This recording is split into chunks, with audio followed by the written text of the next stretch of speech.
Hello, good afternoon, good morning to all of you out there, depending on where you're at. We've got a information-packed hour, so we're gonna jump right into it. As you all know, grants are crucial as funding is never a given. And securing grants can be a challenge, especially if you're not a seasoned grant writer, but there are a lot of best practices and tips that can make the process smoother. Today, we'll discuss how a couple fire departments were awarded FEMA grants to implement a knock-C-lock system, but we're also going to talk about the basics of the AFG grant preparation, the grant process, how to prepare a grant submission, and much more. Housekeeping real quick is that this webinar is being recorded. We will send out a link afterward to everybody, as well as some other links that FEMA's provided that'll help you with your grant preparation. If you have any questions, we'll try to get to them today. Just enter them in the chats section or the Q&A section.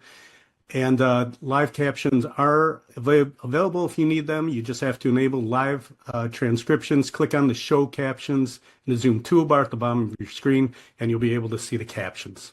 All right, so our panelists, Brianna's having a little bit of IT issues, and hopefully will join us soon, but we are honored today to have with us a few great guests. Chief Matt Treasure from City of Lincoln, Nebraska, and Chief Ray Reynolds, a lot of you know, from Nevada, Iowa. If possible, Ray and Matt, if you guys could kind of introduce yourselves real quick and talk a little bit about your jurisdictions, then we'll jump right into the questions we have for you. So, Ray, if you want to go first.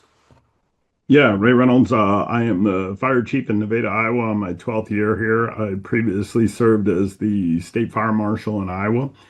I am a member of the International Association of Fire Chiefs, Fire and Life Safety Section, and I currently oversee the Home Oxygen Therapy Working Group to end oxygen fires in our country. Chief Treasure. Hello, everyone. My name is Matt Treasure. I am the Battalion Chief of IT and GIS for Lincoln Fire Rescue. Snapshot of Lincoln Fire. City of Lincoln is roughly 300,000 people. We have 16 stations, 16 engines, 4 trucks, 8 medic units, and 2 battalions overseeing and protecting the city. We run an ALS transport system. My job is making sure that the CAD system stays connected, and we'll have the ability to communicate through dispatch, as well as all of our hardware, software systems, and of course, the Knoxbox program manager.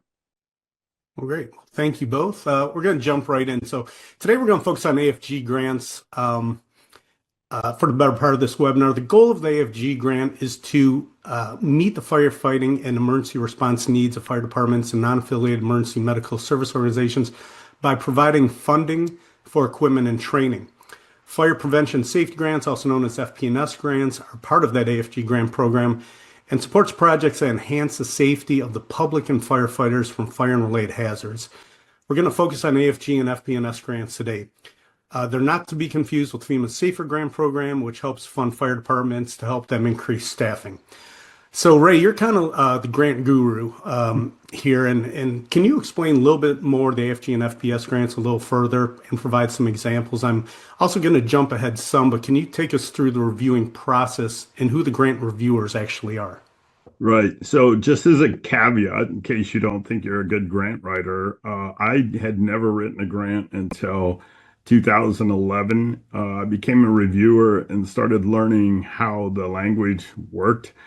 And I think we're up to about $3 million in various grants that we've collected. But after 9/11, we started with about $700 million at the federal government to help supplement fire departments, get them equipment for those that couldn't afford it. Right now, currently, they're about 326 million each year. That number keeps going down. But basically, you develop a needs list with your department. We always say, I confirm the bank account he owns. I do a needs assessment of my department and figure out what are my critical needs. And I put a roadmap together that's like a 10-year roadmap. Do I need bunker gear, SCBA, a fire truck, different equipment like that, a knock system? And then from there, we do a risk assessment and figure out with our staff, it doesn't have to be anything fancy that just talks about what are the implications if we don't take action on this. From there, we submit a grant, we write a grant, but the review process itself is made up of the top fire organizations, IAFC, IAAI, NVFC, IAFF, National Fire Marshals Association. But sometimes if you do repeat grant reviews, they just include you in the email group. But typically it's representatives from career, combination, and volunteer departments. Those folks meet and they literally review your grant. It takes 3 people to review a grant. And we all have to be within a certain threshold. One can't say it's very poor and the other one say very good. So we have to work through that and make sure that we're close in our grading. But overall, it's your peers, and it's usually the same type of department. So if you're a volunteer department, it's usually volunteers that are reviewing your grant. Okay. Well, FEMA's yet to announce when the opening of the fiscal year 2025 grant program will be, and it is 2025, even though we're in 2026, the program is always about a year behind. So this will be fiscal year 2025 grant funding coming out. But it's really never too early to start a grant process, and now's the time to get started on that journey. And you do need some certain things to get started: the employer identification number, your DUNS number. You want to have a FEMA Go account to get the latest information from FEMA. And perhaps most important of all, your department has to be registered with the System for Award Management, or SAM registration, as it's called. And if you are registered, you have to make sure your SAM information is updated. I guess the Chief Treasurer will go to you. How easy was it to take all these steps? And again, getting started now is not a bad thing, is it? Yeah, this was also my first grant, and I was pretty newly promoted to the role of battalion chief. I saw the value in the Knox system, and I went to my assistant chief of operations and asked him, hey, is this something we want to pursue? And he's like, well, how much does it cost? I came back with a quote, and he said, you need to look for a grant. And so just like other departments, we face those financial challenges. But when we went through the applying for the grant, we just basically clearly defined our problem and how we had a delayed or limited emergency access to buildings, specifically serving like underserved populations. Those were the ones where we saw the most need. The other side of it is we saw a pretty significant liability in the mechanical Knox box system. The way that we secured it, it was not traceable, and that's where I saw we were eliminating liability. And so as I jumped into it, I just ensured that we were eligible, getting that grant readiness together. Like you said, your notice of funding or the SAM numbers, getting all that organized. I was fortunate enough to have a person within the city of Lincoln who that's all they do is write grants. And she basically showed me the way. And working with her, she didn't do it for me, but she said, this is what you need to do next. And so followed those steps and reviewed the notice of funding, identified those project goals and objectives, capacity. Are we going to be able to put that grant out there? And then also showcase some of our past grant success. We had a successful FP&S grant for smoke detectors. And so we were able to show that we were successful with it. And then bringing in those community partners. That's where laying the groundwork where I felt that it was the most successful for Lincoln Fire's award of the grant was bringing in multiple agencies. We brought in Lincoln Public Schools, a nonprofit known as League of Human Dignity. We brought in Aging Partners, Lincoln Police Department, and the Lancaster County Sheriff's Office early into the discussion. Now, fast forward to the grant review, we were told we had to cut everything that involved law enforcement. And that was my mistake learning going through it, that there couldn't be any law enforcement on this grant. And so that's kind of a quick summary of putting the building blocks, laying the foundation for a successful grant application. Yeah, and Brianna, you're more of a grant expert in your neck of the woods as well. So you've had past experience, but do you have tips for getting first timers off the ground now, as far as getting registered and getting the data that they need and things like that?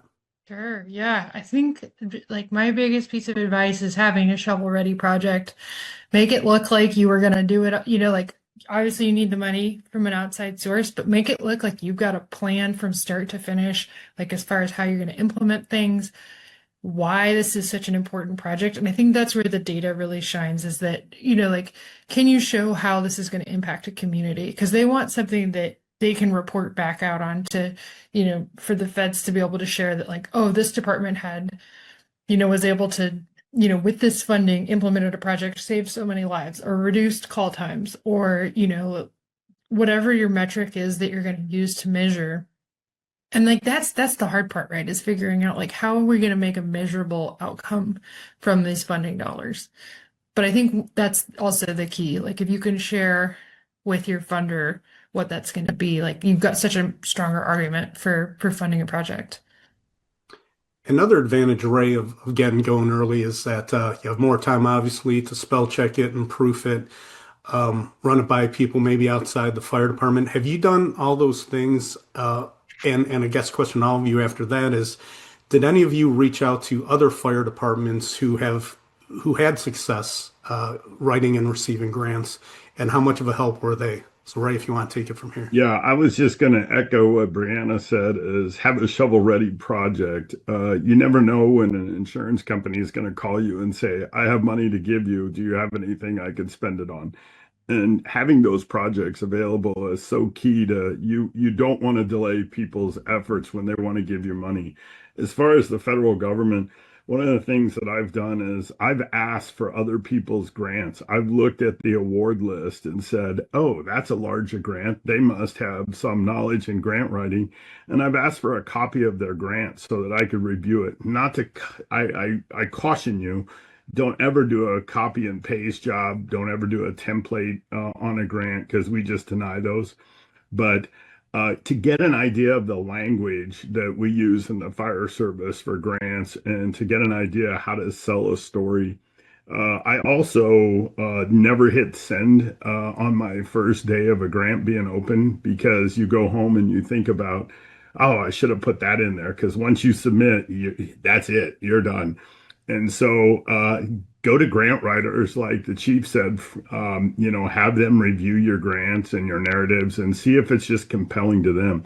The bottom line is if you have data and the story's compelling and you look like you know what you're doing, 9 times out of 10, those grants are going to be accepted. And we can talk later on about don't go for the big fish when you can get parts of the little fish and work your way up to a whole project. So, but yeah, Brianna and the chief are right on point. Get experts involved, let them read your narrative, and take your time. Matt and Brianna, did you reach out to any other fire departments? And if so, were they willing and ready to assist?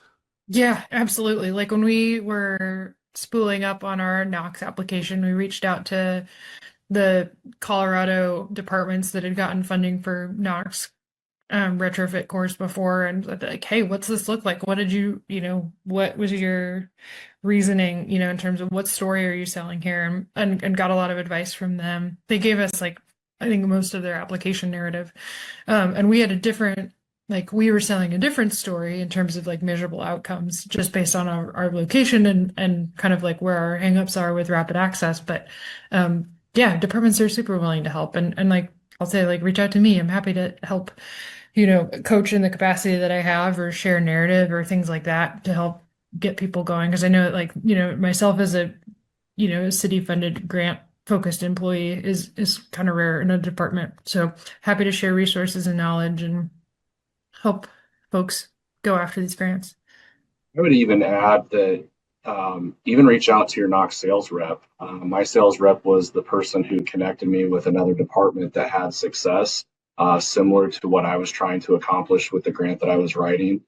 He was able to connect us with the Zionsville, Indiana Fire Department. And so I had probably an hour-long conversation with that gentleman and about how they built a grant, how they implemented a interoperable model with law enforcement, and eliminating that key liability and still improving access to those vulnerable occupancies that we had that we were trying to accomplish.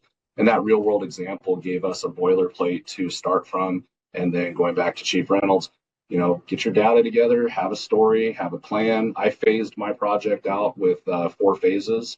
And within the plan of how we were going to roll it out with dedicated timelines and deadlines to accomplish each phase. And I think that inclusion of external agencies will really set you apart in the grant process because you're looking beyond the walls of just your organization. You're bringing the community together, you're collaborating, you're building something better than just within the department. You brought up data, and the fire industry historically has not been the strongest at having great data on hand. It's really important to have that data going into the grant submission. how big of an issue was that for your guys' submissions, and what kind of data did you have to compile? Things like call volume, existing budget, community demographics. What other data should fire departments be looking at? Ray, we'll start with you. Yeah, I was just going to give a Grant story. We had a fire department that wanted a sprinkler system in their fire station, and they used unusual data that I was like, wow, they really put some work into this. They calculated the valuations of the property in their fire district, and then they summarized the loss of a structure fire or a large building, commercial building, at 25% if they responded. And then they said, if our station burnt down, the next station is 10 miles away. This is the percentage of burn that we can expect. And this would be the dollar valuation. And so they really spun it from, if we're not here, this is how much worse it's going to be. And it was a brilliant approach. And we all were at the table going, this is incredible. And so sometimes your data may not be where you traditionally think it's going to be. But if you can spin the purpose of your data, I mean, in a NOx system, especially the delay of entry, delay of units, and what that does for patient care, access to a building, I think those are all critical things that, some of it's hypothesis, but most people can reasonably picture, if I can't get into a building, what's that do for the person suffering an injury or a fire? And Brianna, anything you want to add about data and what you needed to compile? Yeah, the approach that we took for our application was looking at because we applied with a regional partner as well, as like how many automatic aid calls, because we have an automatic aid agreement, so like we share a really squiggly jurisdictional line and respond to about 1,900 automatic aid calls for one another departments every year, and how many of those, and we have our coding in terms of call volume, how many of those were like, really, like how many of those were medic calls, like how many of those were heart attacks, strokes, things like that, where it was like seconds count. And so we pulled those, and it's like, okay, and then if we're waiting for a key, like what's the consequence of that? Like what's another 4 minutes waiting for the key in terms of like brain damage, CPR, things like that. And really what we found is like, if we can get into buildings without having to like, forcible entry works great, but it's slower than a key, is we could like, that's going to save about 35 lives, like in our little area every year. And that was the math we came up with. Some of the data that we compiled revolved around the current box system. I took on just a context. Our Bureau of Fire Prevention at that time was separate from Lincoln Fire Rescue. They fell under Building and Safety. And so there was a little bit of a gap in acquiring that information. Again, working with your sales rep, he was able to get me some information on our current system. Some of the stuff that we had in-house was incomplete. And so, asking the crews to go out and verify and validate this list of boxes so that we had a accurate count to be able to put into the grant. I did a lot of that footwork ahead of time, knowing what data would be needed to sell the grant to the decision makers, and then being able to show that time savings, as well as the biggest thing for us, we wanted to decrease our liability. We had a mechanical key set at the time, and that mechanical key was held in a locked box, in a realtor's box that was mounted on the engines that every driver and captain and senior firefighter knew the code to. And that was a huge liability to us if we were to ever lose that key. And so being able to calculate the number of boxes, and not to mention the degrade of public trust that would occur if we were to lose that Knox box key, how much would it cost the department to replace this system if we were to lose it versus if we invested the money to upgrade to the ELOC system. And so that was part of one of our selling points within the grant of having that decrease in the liability for the department while increasing access to the public. Yeah, you kind of went into my next question was, while data is important, the needs assessment part of the grant is also really important. FEMA wants to see what you need, not what you want. So for jurisdictions that already have a NOx mechanical program, but want to upgrade or transition over to the electrical ELOC program, How do you show that as far as being in need? And I think you did a good job, Matt, of explaining that. Brianna, how did you guys show that as a need? Yeah, I mean, just off of what Chief Treasurer said was that, it's showing the liability versus the benefit. And for us, like, even within our own jurisdiction, I think it's about like we did the math and it's almost $1 million in terms of like OT and equipment to recore mechanical system. And that would be like emergency OT, like it would be a nightmare in terms of staffing. And that said, that's just our jurisdiction, and it prevents us, from key sharing with other local jurisdictions because then that, you just get logarithmic liability between departments. So, if one key in your keys shared, if a set goes missing. So the e-core system effectively eliminates that since the keys can be deactivated remotely and the code's shared, really securely. So that was the selling point for us and it worked. Out of curiosity, FEMA, wants to see rather benefits to reducing fire or improving firefighter safety, reducing risk to firefighters, or improving operational effectiveness. Did either, and obviously the ELAC system improves the operational effectiveness, but did either of you bring up or touch on firefighter safety at all? Not for the FP&S grant for us. Yeah. I think that's like the firefighter safety comes in a lot more into play with the AFG grant, the assistance to firefighters. That's far more focused on firefighter safety, whereas the FP&S is more community risk reduction. Gotcha. And also out of curiosity, when you're talking about the benefits to go to the ELAC system, we have a large customer, big municipality in the Midwest that were able to dollarize how much false alarms were causing or were costing the city in the middle of the night to go there. And it turned out to be $1.2 million to taxpayers. Were you able to dollarize the benefits of transitioning to the ELAC system, like putting in $500,000, we expect to gain 1.5 million as a result in improved efficiencies? Were you able to come up with any numbers like that? I don't think that's an angle we took on this. Yeah. We just simply mentioned, during the qualitative accomplishment of the project, we just mentioned that the interagency collaboration improved emergency response efficiency, and that we're able to access the building in a faster manner, and as well as shared access with what we're doing with the Lincoln Police Department, and as well as maintaining the efficiency that we have. We had a pretty significant. We had a roughly about 500 boxes in the system in 2022 when I took over. We're currently at over 1,800 boxes in the system. Part of that is a result from the grant, but also development of the city. And we see about 120 boxes coming a year. And so, that efficiency is also being communicated to other partners of LFR in obtaining a Knox box system as more businesses are talking about it. But overall, within the grant specifically, there was not anything to specifically say that it's going to increase efficiency. I would think that if a department is applying for the fire prevention and safety and they do not have a Knox system, that would be like the number one thing I would be promoting within the grant if they don't even have a Knox system prior to the application. Ray, Brianna brought up that they brought up a mutual aid or automatic aid partner in their grant request, and Matt's talked about how other agencies within Lincoln, at least he tried to get them involved. FEMA wants to see more than one agency or department get benefits. Does that equate to more points in their scoring system? And is that something that really any fire department should be looking for, regional kind of requests? Well, the points are scored the same, but there is preference points or preference given to regional grants that have more impact. And at the end of the day, it's more bang for your buck.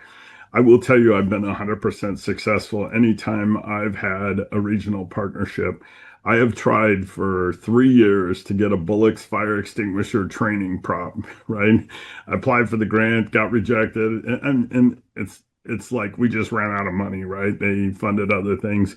But then I asked the neighboring fire department, hey, look, if I do all the work and I pay the 5% copay or local municipality portion, would you work with me and use this product in your community? And they said, absolutely. So it's a department that didn't have any lifting in at all. And we were awarded two, and one at the state level and one. And I said, man, if I'd have known it was that easy. So we got it through a fireworks grant. We got it through the FP&S. And there was a delay in 22 and 23. So we actually applied for it again because we hadn't heard from the 22. And they wanted to award us a third Bullocks fire extinguisher training prop. And so I was like, no, no, no, we're good. But when it rains, it pours. But I will tell you that some of the most impactful grants I've seen, and I think Brianna would, when she talked about this commingling of jurisdictions, my other department that I work part-time at has shared key lock systems with the neighboring department, and they got that through a regional grant. So anytime you can spread the benefit out to other departments, I've seen whole counties going together for SCBAs and bunker gear or shared cascade systems. Those really resonate well with reviewers because they can see that you're working with partners. When it comes to that financial ask, and you get the bids from Knox or whoever you're going to be dealing with, are you allowed to include related non-equipment costs, such as if there's any training costs involved, or if you have to add, let's say, a second Knox administrator, at least part-time, to get the program launched? Does FEMA allow you to add non-equipment but related costs in your grant request? Brian, I'll start with you on that. Yeah. So we have 7 fire prevention staff that would be involved in installation when we applied, and most of the project could be done during their annual inspections, but the additional time that we need to cover for overtime was covered by the grant, and that was part of our ask too. It's just these are the associated costs. We're not asking you to pay salary for folks that are working on this project because that would already be covered. So that's kind of where you get into that tricky spot where it's you can't ask for things that you'd be paying for anyway as a city. That'd be supplanting, which is a no-no. But for the overtime costs associated with the project, that was a valid part of the ask. Anything you want to add, Matt? Yeah, we were able to include the installation. Our plan was utilizing off-duty firefighters in an overtime capacity. We were able to basically come up with a plan, a median overtime rate, and the estimated number of hours. I will say I did go over, but I was within about $1,500, so I consider that a pretty successful estimate of what it was going to cost, but we were able to factor that into the grant. One thing that did kind of blindside me a little bit, and it's just because I was new, I've never done a grant.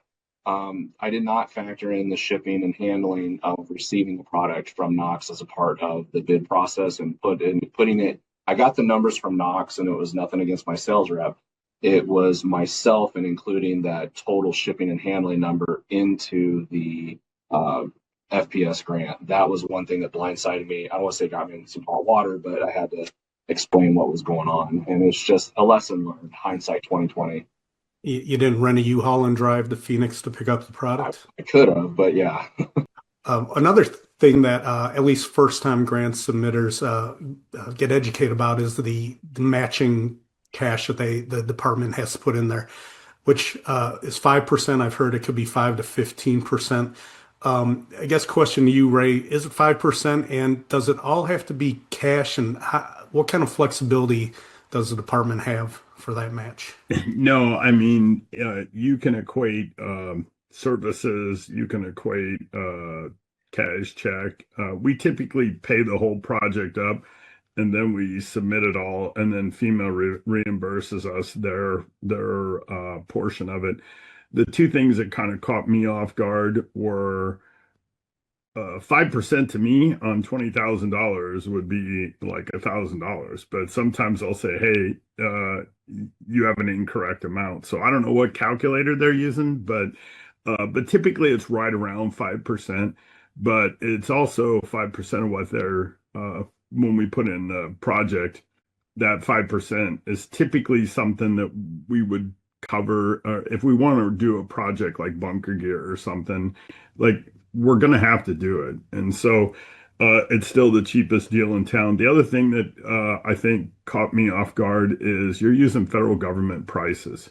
So a set of bunker gear, for instance, does not cost what they say it costs less than what we can get it for. So we've been prepared where we put in $70,000 grants and they said your price per unit is too high. Here's what we're going to give you. And they have the authority to reduce your grant down. It's kind of a bummer because if you say I'm going to get 17 sets of gear and you planned on a price and they gave you a lower price, you are still obligated to purchase 17 sets of gear. So that was kind of a shock to me that, and I argued with them that I can't get that price in our region. And, but you just deal with it. It's the government. Brianna, how have you guys dealt with that? Yeah, Match. it depends on the grant, whether it's called like a hard match or a soft match. So like, for example, the FP&S grant that we received was eligible for soft matching. So we used our staff time for like our non-overtime staff costs to meet that 5% match and went over the 5% match. But yeah, to talk a little bit about the calculation. So it's like it's a 5% match, but it's not 5% of your total award, it's 5% of the federal award. So there's the total project cost, what the feds award. Anyway, so it was always a very strange number that they come up with in terms of like 5% of what, when you apply for $700, whatever you're applying for. Yeah, be prepared for government math. No problem. Could the overtime costs have been used as the 5% match? Like saying we're going to put that toward the installation? It depends on if you were asking for an award for the overtime match. We were, and so we can't count what they're giving us as the match, if that makes sense. Like they awarded funds to cover the overtime. And so it has to be like out of pocket cost for us for that match. Ray, you brought up that FEMA has the ability to lower the amount that you're asking for. Should fire departments making grants applications in that case go a little higher than they normally would? Would that hurt them if the reviewers figured out that they were trying to put fluff in there? When it comes to your actual ask amount, what do you recommend? Being right on the dime to it, or what? So anytime somebody puts an amount that we view as excessive, for instance, $12,000 for an air pack, I've seen it. And so what we would do is flag the file and just have it reviewed by once the reviewers are done, it goes to a team of FEMA officials that work in the AFG program. And they will say, even though they've asked for this, we have a price that we're going to pay. And so you're getting reimbursed the federal price. So even though you say this is what it costs, they're going to adjust that. But they ask us to grade the grant as it's written and then not get into the specifics of, if they use a brand name or something like that. So we typically will grade the grant how it's written, and we might flag a caution. It's called an FYI. If we put an FYI on the file and then just put the costs seem a little high, and they will automatically review that and say, no, this is not what we're going to pay. And so it's not a big deal. It's not a death sentence to a grant, but it will get an extra layer of scrutiny from AFG officials.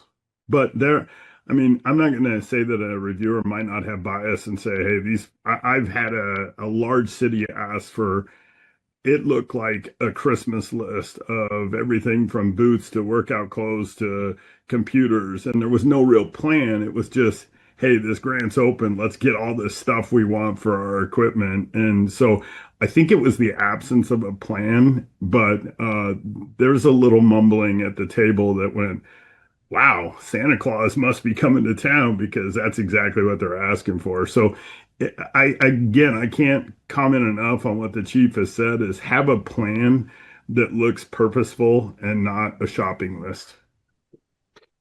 I skipped over a big part of the grant process, which is the narrative. And part of the narrative is they want you to discuss financial need. Things like why you can't already afford this, staffing due to volunteer shortage, city or state budget crisis. Basically, why is funding down and what's causing the financial distress. to Matt and Brianna, how did you guys handle that part of the narrative? Yeah, I mean, like our, just as a taxpayer funded entity, like our our budget doesn't have any fluff in it. We're covering our general operations and programs that we've already established. And so to create a big startup mutual partnership, with a neighboring jurisdiction to replace all this equipment, just it's not in the budget. And so it just wouldn't happen without help. And so that was the argument there. Is that like, we'd love to save lives and get this thing going off the ground, but it's not feasible with our current operating budget.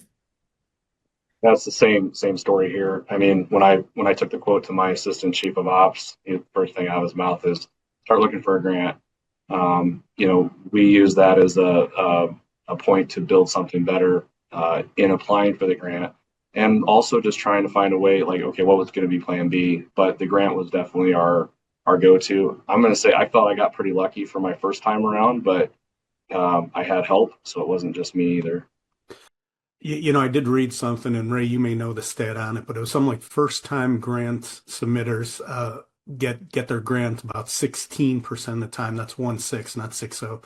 So, what advice do you have for the first-time grant writer out there? It could be a 2-hour thing. You're about to give me a 2-hour lecture, but No. The top level ones, what are those top tips you got to give the first time? So one of the things I did was I asked in my state who has had a successful AFG grant, and would you be willing to send me your narrative? And they did. And then I started doing grant reviews, and I went, oh, their language is so much different than how I write. And as a city grant writer, Brianna, I'm impressed with how you handled this, because a lot of our city grant writers, they don't know the fire lingo and FPA, all the standards and stuff that they can quote. So really kind of learning that flavor of what they want. There's plenty of grant reviewers that say, hey, if your budget's not in this section, you're gonna get a poor, So I think the biggest thing for me was find a successful grant, see how they did it and what story they told, and then you can kind of build on yours. I've also seen successful grants for big ticket items. I mean, we got $1.2 million for a statewide smoke alarm program, and we'll talk about partners next and what they mean. But the higher the dollars, the more scrutiny I think you get on your grant. So keep that in mind, that you definitely want some expertise in helping you write it. But you know what? You don't get 100% of the things you don't apply for. Neil, I would add, to a first-time grant writer, one thing that, hindsight 2020 again, read that notice of funding very carefully. Make sure, read it twice. Don't just read it once. Use your data.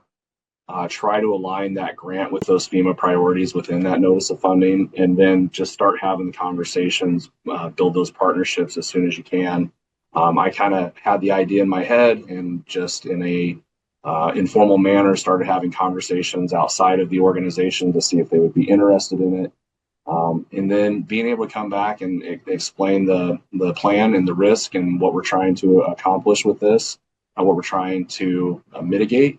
And then, you know what, if you don't get it, I was going to try again. And going back to Brianna's point, just having that shovel ready project. I got another one up my sleeve. It's in my head. I haven't put it together yet, but I think that, there's room for improvement. There's room to add on to it. And if I get told no, I'm going to revise it and send it again. So back to Ray's point too, you miss 100% of the shots you don't take. So you got to try somewhere. And the nice part is you get the rejection just about the time that the next year is going to open. So what I encourage people to do is go into the grant, print out the fields, and then do your document on a Word document, because the ridiculous timer that is set up to put your narrative in, don't ever write your narrative like verbatim on the grant itself, because it will say program's closing. Do you want to keep, and it's so frustrating. So print out what you need from the columns, the questions that you ask. There's typically the 4 sections that they're going to really tell the story. But there's really the four sections that are what your reviewer's grade is about. And Ray, if you get rejected, you can get the notes from the reviewers to fix that. Is that correct? Kind of a myth. Really? You don't get their notes. You get an interpretation from a AFG rep on what the panel said. They do encourage us to be very professional in our notes in the event that they are subpoenaed or something like that. But they will not generally read your notes verbatim of the reviewers, but they will say something like, your project wasn't overly compelling to the reviewers, or your project didn't have enough data, or your budget wasn't included, or your figure seemed a little off. So they will generalize, but typically they're not going to get the comments that we put in. One thing FEMA really wants to see is a sustainable program, but also one that's measurable. I think, Brianna, you talked about it being measurable for. To Matt and Brianna, in your Knox application, how did you show that the program would be measurable? Did you say X amount of lock cores are going to be changed over the next 2 years, or how did you measure it? We measured ours through phases. First, phase one was our infrastructural upgrade, meaning upgrading everything within LFR to support the program. Phase two was going out into the field and changing out the lock cores. So we had about 600 boxes to upgrade to the E-Lock series, as either replace or E-Core, one or the other. And then phase three was working with the Lincoln Public Schools to place the Knox boxes onto the schools, multiple boxes on our schools. And that was done in a collaboration with Lincoln Police Department as well as the Lancaster County Sheriff's Office. To kind of elaborate a little bit of how we made those goals, but we said, we would have this many boxes in place by this time. We would show the number of accesses by using the E-Lock system to show that, hey, we've opened up this many boxes with the system, but having that data behind it to show the successful implementation of the grant. At the end of the day, we more than doubled our number of Knox boxes into the community. And sorry, I forgot to follow up with phase four. Phase four was the commute to the shut-in population, the elderly population, and that was done through a collaboration with aging partners and working with the elderly within the community to give them residential Knox boxes to have access to those persons. So I think just showing the numbers, showing your plan, being able to prove that the plan is effective, and then like the number of requests, we have a waiting list right now for additional residential Knox boxes from the community, and I'm working on a plan to hopefully be able to meet that with another application to the Fire Prevention and Safety Grant, so if we can meet those needs. Hey Neil, Ray here. Go ahead, Ray. I see one of the questions in there that I think it was looks like Fred talked about that their project was not they had a bigger project than what FEMA was funding. One of the things I will tell you is if you're going to make any change to your grant or you're going to deviate anything from the plan, you can fill out an amendment, and you can also speak to your AFG or fire prevention and safety rep. One of the things we found is we had leftover money for a project, and they do not want reclaimed money to go back to the federal government. It's a real mess trying to get it reallocated out. So we were able to, on a smoke alarm project, do an amendment and ask for funding for thermal fuses for home oxygen patients. And they tied it to the overarching theme of prevention. So if you're going to change anything, if you're saying there's no way I can rekey all my entries for 247,000, it would cost me, 7 times as much. Have that conversation with your AFG rep, fill out an amendment, and sometimes they have the authority to say, okay, we're going to scale back your project, but if you can show that the costs were reasonable. So any deviation from the plan, you do not want to get caught in an AFG audit. And so make sure you communicate that you're unable to do that. And sometimes, they ask you up front if you're going to accept the grant or not. So that's where you really need to look at the math and see that it works.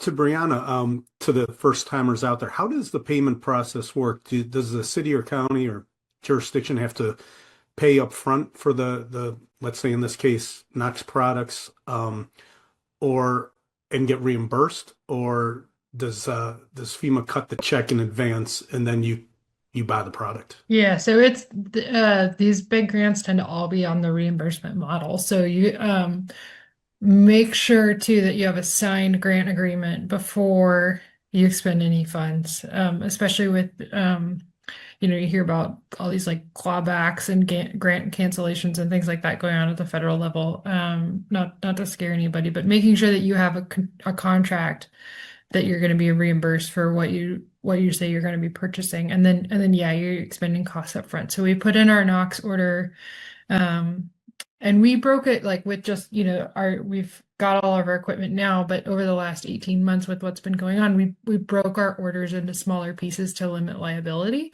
and then did multiple reimbursements for those. And so those can take a while, right? Like it could take 6 weeks, 8 weeks to get your money back. And so just being having funds in reserve to be able to purchase whatever you need to in smaller chunks is fine. So it's timely, this question, because it's Community Risk Reduction Week. Does it help to make your grant request part of your department's CRR program? Is that something FEMA wants to see? Ray, you're a CRR expert. Is I would that say important? absolutely. Did you do that? Yes, we tied it directly to our community risk reduction strategy. We tied that directly by tying it to serving vulnerable populations, improving access in schools, and then reducing firefighter and civilian injury and risk as a part of that, to say, hey, this ties directly to our CRR program.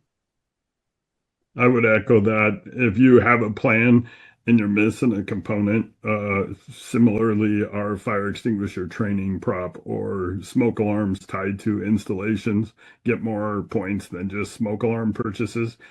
So if you can say, this is our plan, this is what we're not able to carry out because we don't have this device, that definitely bodes well. And because it's easy for a reviewer to say, man, if they just had this one piece of the puzzle, it seems like they would have their whole program together. So I absolutely agree with the chief to tie it to a plan.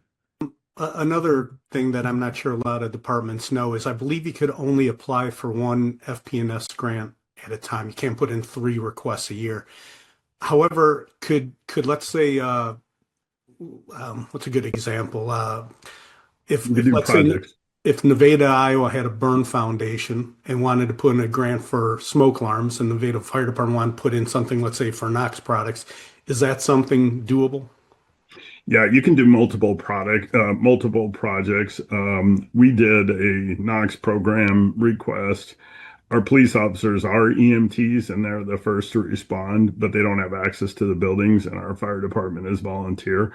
So we did that along with smoke alarm installations. So you can do multiple projects. Don't quote me, but I have seen triple projects where somebody wanted a Cascade, SCBA, and bunker gear.